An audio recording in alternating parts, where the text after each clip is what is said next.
ये कांग्रेस की कर्नाटका की सरकार का काम देखिए। अपनी छोटी सी दुकान में एक गरीब आदमी भक्ति भाव से प्रभु हनुमान जी का स्मरण करते हुए हनुमान चालीसा सुन रहा था, उसको लहू लहान कर दिया गया। नमस्कार, आप देख रहे हैं भगवा न्यूज नेटवर्क और मैं हूं आपके साथ खुशबू सिंह। प्रधानमंत्री नरेंद्र मोदी सवाई माधोपुर टोंक लोकसभा सीट के लिए चुनावी रैली के लिए राजस्थान आए थे। 26 अप्रैल को दूसरे चरण में 13 सीटों में मतदान होना है और 24 अप्रैल को प्रचार प्रसार का आखिरी दिन होगा।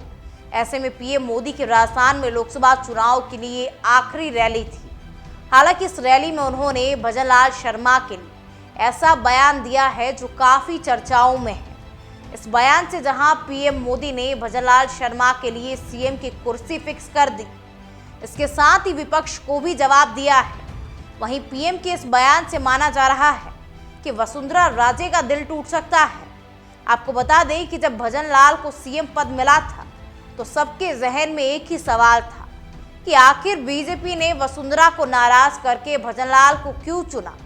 जब ये सवाल भाजपा के भीतरी जानकारों से किया गया तो उनका मानना है कि पार्टी लोकसभा के चुनाव को मद्देनजर रखते हुए एक बड़ा संदेश देना चाहती है और वो हो गया। उनका कहना है कि इससे पहले सत्ता का सुरूर ऐसा था कि वो उतरने का नाम ही नहीं लेता था। उनके इर्द गिर्द भी पदों की ऐसी खुमारी थी कि पार्टी संगठन के अच्छे अच्छे लोग बात करने या अपनी बात कहने तक को तरस जाते थे। पार्टी के भीतर की छोटी छोटी घटनाओं को याद करते हुए ये लोग बताते हैं कि एक समय वो था जब राजनाथ सिंह राष्ट्रीय अध्यक्ष थे और वो जयपुर आए तो सत्ता के शीर्ष नेता उनकी अगुवाई के लिए भी नहीं गई। वो याद करते हैं कि एक बार राष्ट्रीय स्वयं सेवक संघ से जुड़कर पार्टी नेता को मुख्यमंत्री से मिलना था और वो भरसक कोशिश करके भी नहीं मिल पाए। पार्टी के एक पुराने नेता अपनी यादों को बताते हुए कहते हैं कि कभी लम्हा भर की गुफ्तगू मेरी उनके साथ ना हो सकी। हमें फुर्सत ही फुर्सत थी, लेकिन उन्हें फुर्सत नहीं थी। वो सत्ता के रथ पर ऐसी सवार थी कि किसी के हाथ भी नहीं आ रही थी। साल 2008 में जब भाजपा हारी तो इस पराजय की जिम्मेदारी लेते हुए जहां प्रदेश महामंत्री संगठन प्रकाश चंद ने तत्काल और प्रदेश अध्यक्ष ओम माथुर ने कुछ दिन बाद इस्तीफा दे दिया, लेकिन वसुंधरा राजे ने नेता प्रतिपक्ष के पद को लंबे समय तक नहीं छोड़ा और वो केंद्रीय हाईकमान को डराती रही। साल 2017 में हाईकमान ने गजेंद्र सिंह शेखावत को भाजपा का प्रदेश अध्यक्ष बनाना चाहा तो उस समय भी वसुंधरा राजे केंद्रीय नेताओं पर भारी पड़ी। पार्टी के कुछ नेता बताते हैं कि संघ के लोगों ने तभी सोच लिया था कि उन्हें राजस्थान में भाजपा की सरकार तो बनानी है, लेकिन उसका नेतृत्व तो ऐसे लोगों के हाथ में हो जो आम कार्यकर्ताओं से सहज मिल सके। कोई भी कभी भी सत्ता के शीर्ष पर बैठे नेता को अपनी बात कह सके और ये नेता ऐसा भी नहीं हो कि फिर से बड़ा शत्रप बन जाए और संघ केंद्रीय नेतृत्व को डराने की कोशिश करे। अगर वर्तमान की बात करें तो आपको बता दें कि लोकसभा चुनाव 2024 को लेकर भजनलाल शर्मा काफी एक्टिव दिखे, जबकि वसुंधरा राजे स्टार प्रचारकों की लिस्ट में होते हुए भी केवल झालावाड़ 12 लोकसभा सीट तक ही सीमित रही, जहां से उनके बेटे दुष्यंत सिंह चुनाव लड़ रहे हैं। इसके अलावा वसुंधरा किसी सीट पर प्रचार के लिए नहीं उतरी। पीएम मोदी ने अपने संबोधन में राजस्थान के मुख्यमंत्री भजनलाल शर्मा की कार्यशैली की जमकर तारीफ की। प्रधानमंत्री ने कहा कि राजस्थान में भजनलाल सरकार बहुत अच्छा काम कर रही है। सरकार बनने के 4 महीने में ही वो सब कर दिखाया है जो गहलोत सरकार 5 साल में भी नहीं कर पाई है। इसके साथ ही मोदी ने कहा कि राजस्थान में युवाओं के सपने तोड़ने वाले पेपर माफियाओं के खिलाफ ठोस एक्शन हुआ है। मोदी ने बताया कि जो अपराधी अभी धोखे में है वो जान ले कि अभी तो भजनलाल सरकार की गाड़ी चलना शुरू हुई है, अभी तो टॉप गियर में आना बाकी है।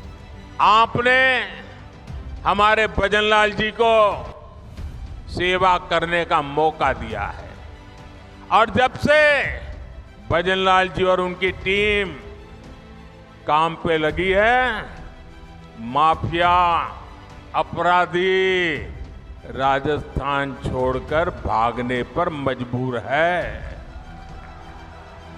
पेपर लीक माफिया भी भजनलाल जी का कानूनी डंडा चलने के बाद ठंडा पड़ गया है, जबकि अभी तो इन्हें सिर्फ 3-4 महीने ही भजनलाल जी और उनकी टीम को हुआ है।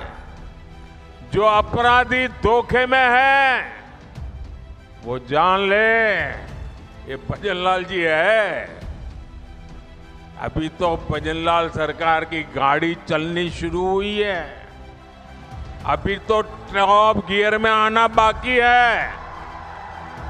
साथियों, आज हनुमान जयंती पर आपसे बात करते हुए मुझे कुछ दिन पहले की एक तस्वीर भी याद आ रही है। हो सकता है आप में से बहुतों तक ये खबर नहीं पहुंची होगी, मीडिया का काम था ये बात पहुंचाए, लेकिन नहीं पहुंचाई होगी। वो तस्वीर है कांग्रेस के शासन वाले कर्नाटका की। कुछ दिन पहले वहां एक छोटा दुकानदार, उसको सिर्फ इसलिए बुरी तरह से पीटा गया, लहूलुहान कर दिया गया, क्योंकि वो अपनी दुकान में बैठे बैठे हनुमान चालीसा सुन रहा था। ये कांग्रेस की कर्नाटका की सरकार का काम देखिए। अपनी छोटी सी दुकान में एक गरीब आदमी भक्ति भाव से प्रभु हनुमान जी का स्मरण करते हुए हनुमान चालीसा सुन रहा था, उसको लहूलुहान कर दिया गया। आप कल्पना कर सकते हैं, कांग्रेस के राज में हनुमान चालीसा सुनना भी गुनाह हो जाता है। कांग्रेस के राज में अपनी आस्था का पालन करना भी मुश्किल हो जाता है, और राजस्थान तो खुद इसका भुक्तभोगी रहा है। अब सीधी सीधी बात है, जब उनके पार्टी, उनके सारे नेता प्रभु राम का मंदिर बने, प्रभु राम का प्राण प्रतिष्ठा का अवसर हो, मंदिर के लोग जाके रूबरू में आने के लिए निमंत्रण दे, सम्मान पूर्वक निमंत्रण दे, और पब्लिकली उस निमंत्रण को ठुकरा दिया जाए, तो उनके चेले चपाटे भी हनुमान चालीसा करने वालों को पीटेंगे कि नहीं पीटेंगे भाई। लोकसभा चुनाव 2024 को लेकर कहा जा रहा था कि सीएम भजनलाल शर्मा को मिशन 25 का टारगेट दिया है। इसके बाद राजनीतिक जानकारों का मानना था कि भजनलाल शर्मा की कुर्सी चुनाव के बाद जा सकती है अगर वो मिशन 25 में विफल हो गए, क्योंकि वसुंधरा राजे पहले से ही प्रेशर पॉलिटिक्स कर रही है। ये वजह है कि वो राजस्थान की किसी भी सीट पर चुनाव प्रचार करने नहीं उतरी, जबकि भजनलाल पूरी ताकत झोंक रहे हैं। और माना जा रहा कि अगर भजनलाल अपने टारगेट में कामयाब नहीं होते हैं तो उनका कद कम होगा और इसका फायदा वसुंधरा राजे को होगा। लेकिन पीएम के बयान से ये साफ हो गया है कि भजनलाल शर्मा ने अपना कद बढ़ा लिया है। अब आपके क्षेत्र में भजनलाल शर्मा ने क्या अच्छे काम किए हैं, कमेंट सेक्शन में बताइएगा जरूर। तब तक बने रहिए भगवा न्यूज नेटवर्क के साथ।